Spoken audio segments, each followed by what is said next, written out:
Hey YouTube. Alright, today we're going to do a little bit of work on a 97 Virago 750 and want to pull the carburetors out of there. So I'll kind of do a step by step and we'll see how it works. This is some of the tools that you'll need here. Basically, if you got a 10 mil, 12 mil, you need a 5 millimeter Allen key. That's definitely very important, and a Phillips head screwdriver. Got a couple of those here.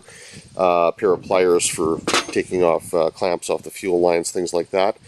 Alright, let's dig in, get started. Okay, so first thing we're going to start with is removing the seat. To do that, we got to take these side covers off of here. First way to do that is just pull that. This just locks into the bottom. Two tabs that pop in there and you're done. We should also undo the battery while we're at it. I'll just go ahead and grab a wrench and we'll just undo the negative cable just so we don't have a little accident or something like that. This isn't a necessary step, but recommended at least anyway. Alright, then we'll transition over to the other side of the bike and get the panel off the other side. And this one here, just kind of give it a pull right at the bottom. It'll pop out, and it actually just kind of locks onto the front with two tabs there.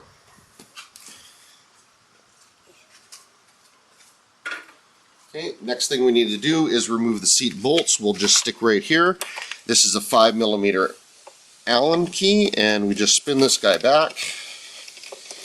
This one's fairly long. Okay, once that pops out, I'm going to show you one more thing. Right in here, there is a little spacer. Just reach in there and pop it out, and that's just so that you don't lose it later. Go ahead and put the bolt in there and set that aside. Let's come back over to this side.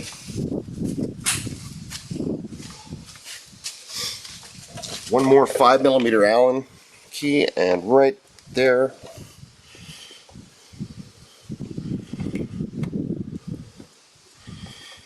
There are washers on both of these. Okay, and we'll set that aside. Now to remove the seat, just lift straight up in the front and then just pull forward and the seat's free. Okay, next step is going to be remove the fuel tank. So the fuel sending unit connector is right here. I've unplugged that already. That you'll undo by just pushing this connector down, and it's going to release from this side here. Separate it. They can be a little bit sticky. There's a 12 millimeter bolt right here. So just go ahead and give that a crack loose.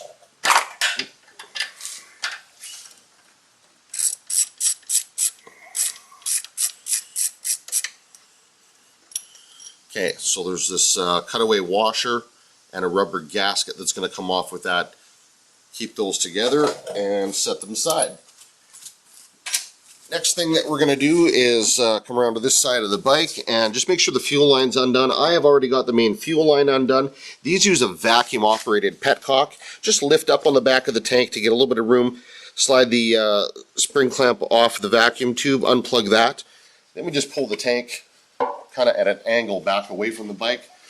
The inside of the tank, you're going to see these little C channels here, and this sits on the rubber grommets that are attached to the frame on the front of the bike, and that's what holds the front end of the tank in, and that 12 millimeter bolt in the back.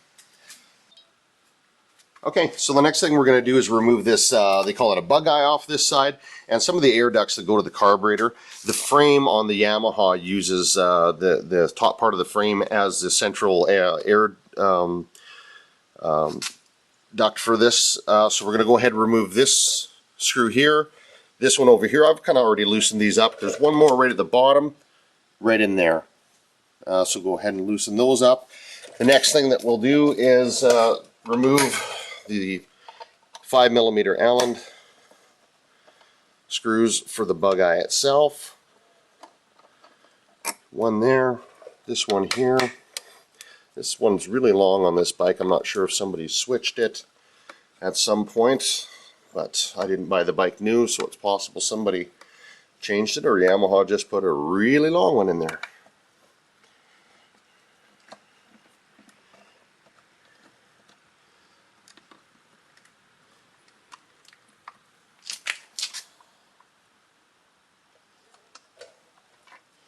Okay, so now that we have those two bolts off, we can set those aside. So just go ahead and grab the bug eye, just slide down and out, and it's disengaging off of there at the top. Okay, so we're going to go ahead and pull the this air duct off this back carburetor. Pull it off the carburetor first. Just watch this clamp. It likes to catch on the oil line. Once that's out of the way, just slide this down and out, and we're all set there. Next thing we're going to do is remove the throttle cables here. So now just loosen the nut on the bottom of each cable. It doesn't really matter which one you do first, but go ahead and give that a turn. You're going to see that bottom nut loosen. Don't change the front one. If you change the top nut, then that's going to change your adjustment on the cables.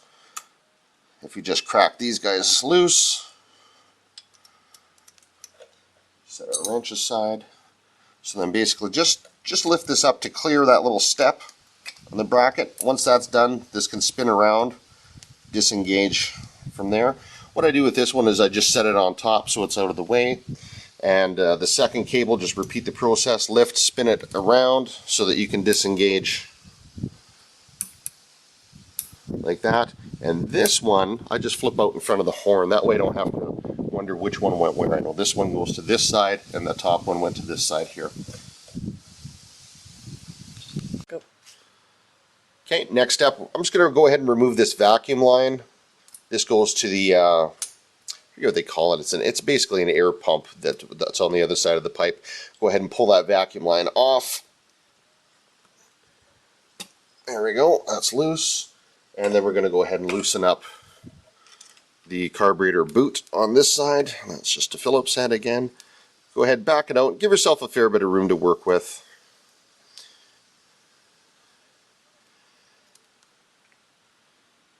Perfect. Okay. All right, next step is to remove the bug eye from the other side. This one is a little bit different. There are some bolts up here, but let's start right at the bottom. There's a 10 millimeter right there. And we're going to go ahead and just pull this little guy out.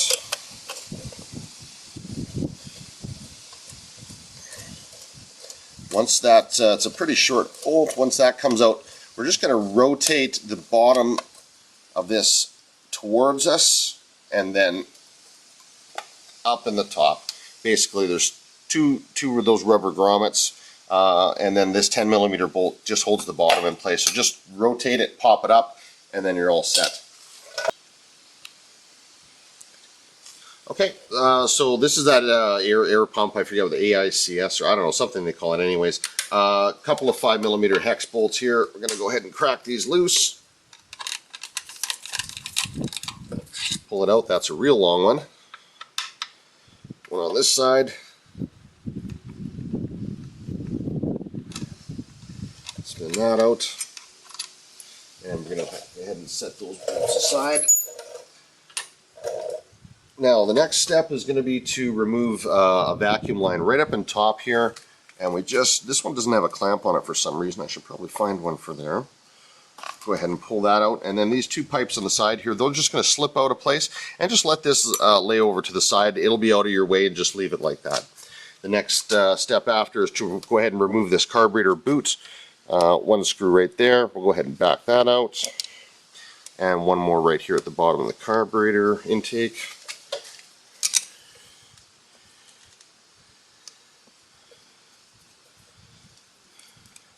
And then the last one's right at the back of the carburetor. This is the main boot, intake boot again off the cylinder head. And we'll go ahead and loosen that one up. And again, give yourself quite a bit of room to work with. There we go, that's loose, that's loose. And then just go ahead and pop this boot off the carburetor again and slide it down off the frame. Of course, the clamp came off on that one. So we'll go ahead and just pop that back into place so we don't lose it. Okay, so let's remove these breather tubes. Just basically slide the clamp back on that. Give these a little twist and they'll pull out of place. The other one, as we move over to the other side, the clamp is right under here. Just rotate it so you can get at it. Go ahead and spin that ahead and just give the hose a little push, and then that'll come out of your way as well. And then Once those are set aside, now's as good a time as any to start loosening these bolts on the intake boot. Just push this ahead a bit so we can sneak a wrench on here, and we'll crack these loose.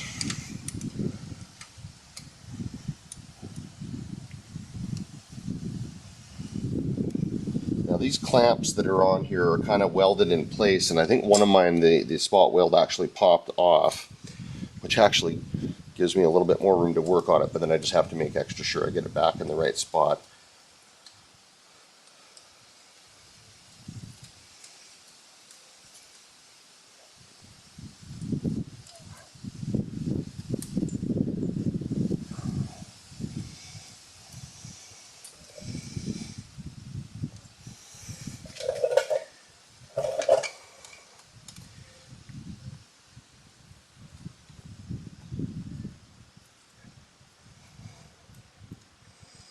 Of course, that last bit's always tricky. Bolt's rubbing against the clamp here. Okay, we earned our pay on that one. So go ahead and pop that out and set the bolt aside for now. And the next one we're going to remove, or at least crack it and loosen it up. We're actually not going to remove this. The top bolt on both sides, so this one here, and then the other one, you're not going to be able to see it great. I'm going to point with the screwdriver is going to be in the back here. So this is the one for the rear carburetor. We just need to loosen those a few turns. They don't need to come out. So if we go right in here, actually we're going to use the open end on this one. Oh, you know what? Actually, one moment. This choke cable's in our way, so go ahead and loosen this Phillips here. Again, this doesn't have to come out, just enough to slip the choke behind here. Flip that out of the way, and then just feed the choke cable back up so it's out of your way. Give you a little bit more room to work. Pick up our 10 mil again, and we're going to go ahead and see if we can crack this guy loose.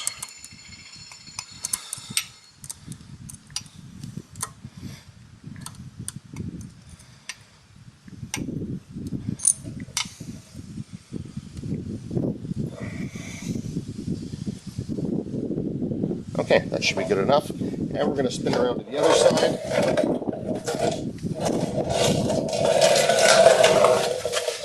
And we're going to go ahead and pull the lower right out again.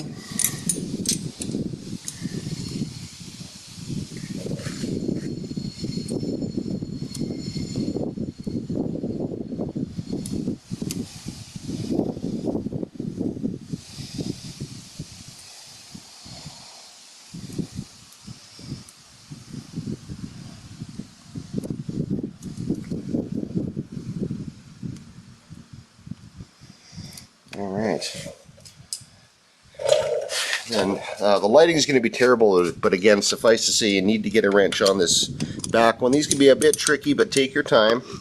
It is possible. The other thing you can do at this point, you can actually slip the carburetor actually out of the boot, and if you tip it a bit, it gives you a little more room to get at this.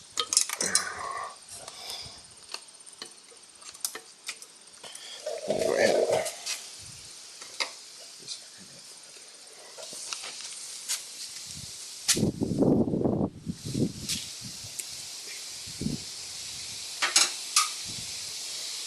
Actually, going to go ahead and take this flat screwdriver, and I'm just going to pry against here a little bit, and we're just going to push this carburetor boot out of the way, and that's going to give us a little more room to work.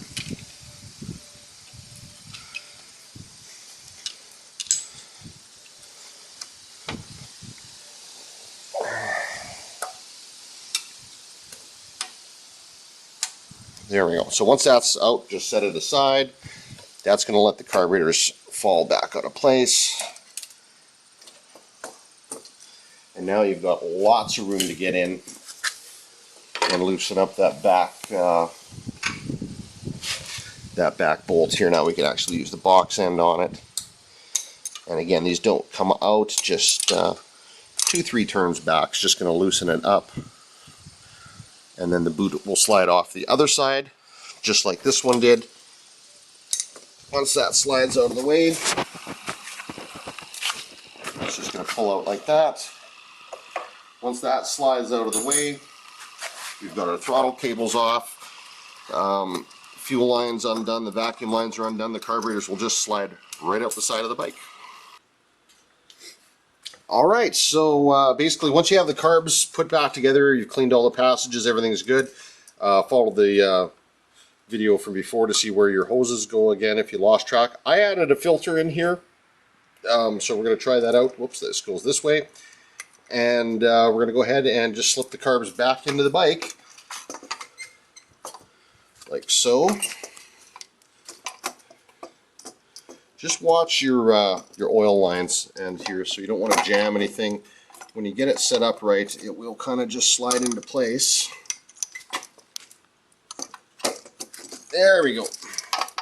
And just get those ballpark lined up. I get my filter here. I should have got a smaller one apparently. But that's pretty close, so I think I'm going to have room there. We should be okay as far as that goes. Next thing we're going to do is take these carburetor boots. Make sure your O-ring's in good condition. Or, you can replace those Yamahas. One place to get them. You might be able to find them on eBay as well.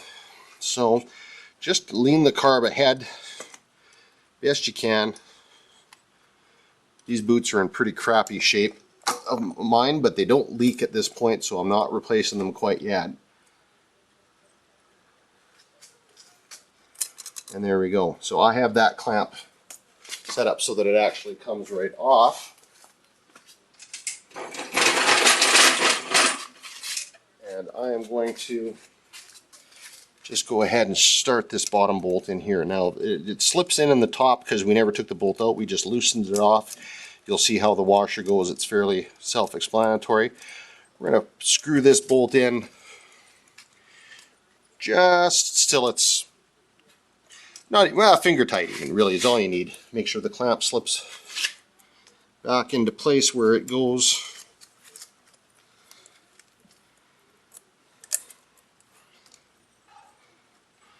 There we go. And we're good with that side for now. Now we're going to go around to the other side.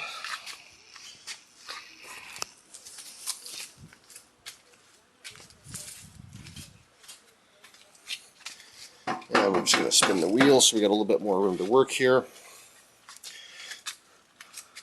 Same idea. Just kind of wiggle the carbs. This new fuel filter is going to cause me some grief. I am going to slide it out of the way for now so that I can get what I need reached. And I'm going to go ahead and slide the carbs around. Get that washer spun around the right direction on the back side. And there we go. That's in place. So now I will go ahead and start this second screw on this side.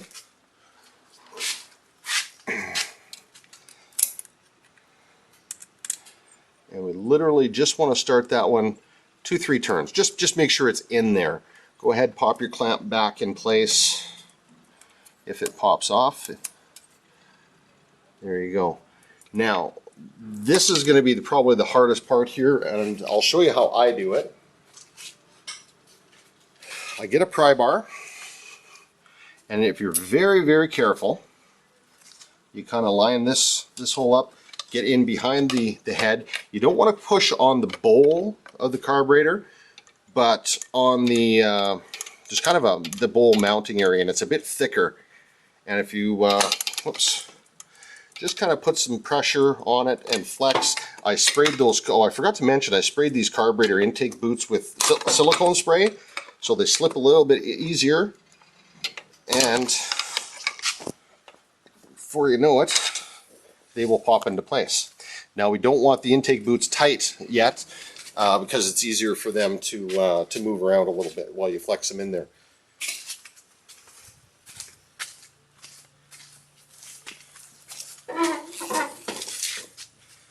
Back on this side, you can see it looks like this side doesn't quite line up right, and that's why we don't put those screws all the way in yet.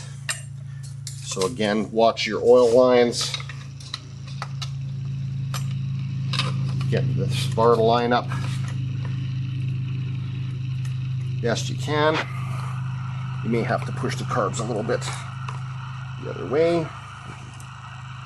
And just be slow and gentle. You watch and they will just slowly sink into place. And that looks like it's there. So we'll go ahead and just tighten these two clamps up on either side and be done with that part. Okay, so once we have the screws tightened back up on either side of the intake boots, tighten up your the clamps that are holding the carburetors in place. I went ahead and threw the throttle cables back in. That's just the opposite of how you took them out. To put these guys back in place. These can be a bit tricky. We'll see. Hopefully this one goes good. Slip the top in place first. Slide it up there.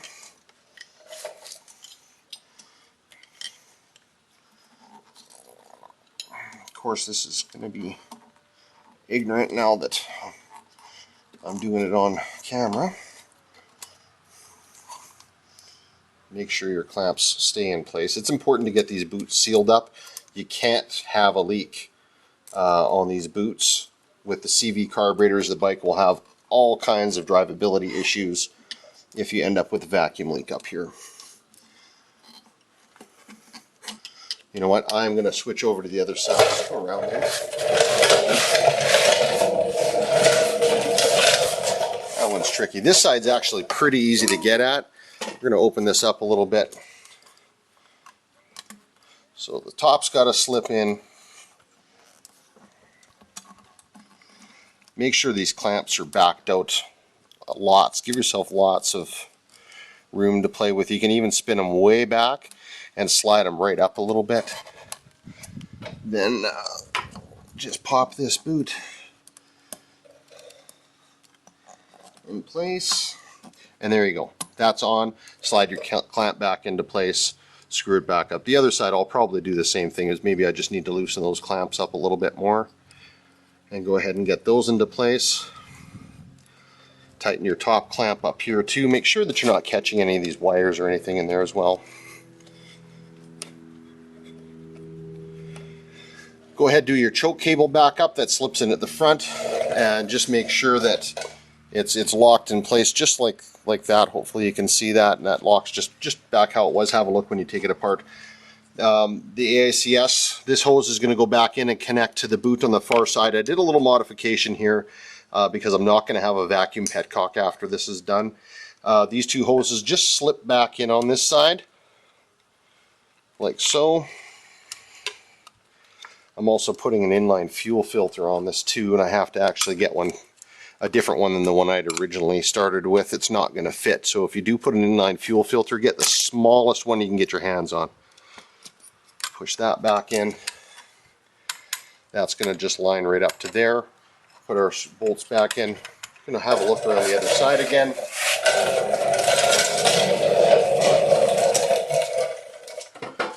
The only thing, this thing, in case you didn't remember, this didn't actually go anywhere. It just breathes open. It just sits inside the air breather. It doesn't connect to anything, just so you're aware. So go ahead, pop your elbows back into place. Put the bug eye, the air filter back on. The fuel tank goes basically back the way you took it off, but just backwards. Don't forget to plug in the fuel sending unit for the low fuel light. The seat goes back on, and reconnect your battery. Put the side covers back on, and you're all finished. Thanks for watching. If you have any questions, just send a question in the comments there, and hit the like button if you like. And thanks for watching.